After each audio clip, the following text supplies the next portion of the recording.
Hi, I'm Yu, the founder of Yu Indigo. Thank you so much for purchasing our Batik Tool Kit. In this video, I'll walk you through what's included, a few additional materials you'll need, and some helpful tips before you start. Let's see what's inside the kit. A set of 3 traditional Miao Batik wax knives. The traditional Chinese name for these tools is La Dao. Your kit includes 3 sizes. Small, ideal for fine lines and details. Medium, perfect for general drawing and pattern work.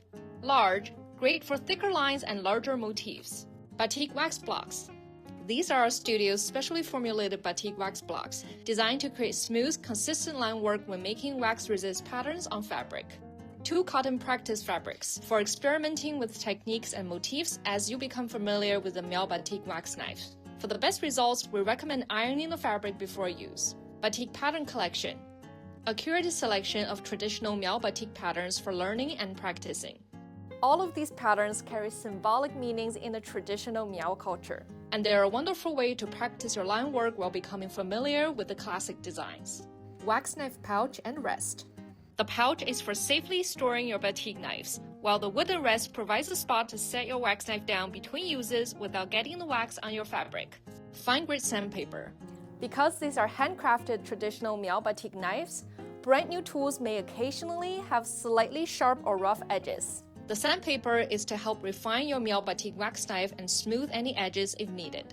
There are a few additional tools you'll need before you start. First, you'll need a wax melting pot. Any wax warmer or wax pot you can find online with a maximum melting temperature around 250 degrees Fahrenheit, and that's 120 degrees Celsius would work. A pencil for lightly sketching your design onto the fabric before doing the line work. Be sure to protect your work surface. Since the hot wax will penetrate through the fabric, place a few layers of newspaper or floor protection paper underneath your fabric to catch any wax that seeps through. And if you plan to dye your finished piece, you'll need a dyeing vat or fabric dye of your choice. And as always, work in a well-ventilated area and use extra care when handling hot wax. One important note.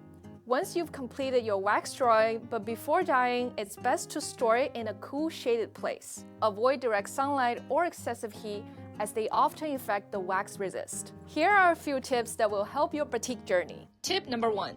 Always warm your batik knife in the melted wax before you begin drawing. This helps the wax flow smoothly through the tool. Tip number 2. Practice on scrap fabric first. Taking a few minutes to get comfortable with the flow of the wax will make a big difference before working on your actual piece. Tip number 3. The wax should flow smoothly through the knife without smoking. If it begins to smoke, lower the temperature slightly. In general, we recommend keeping the wax between this temperature range. Tip number 4. Take your time and enjoy the process. Batik is a slow art that rewards patience and practice. As you spend more time with your Miao Batik wax knife, you will naturally develop your own rhythm and flow. And don't worry about making every line perfect. Each piece reflects the hand of its maker, and that's the most beautiful thing about batik and indigo dye. Thank you again for supporting Yu Indigo. I can't wait to see what you create. If you share your work on social media, we'd love to see it. You can tag us at Yu Indigo. Happy creating!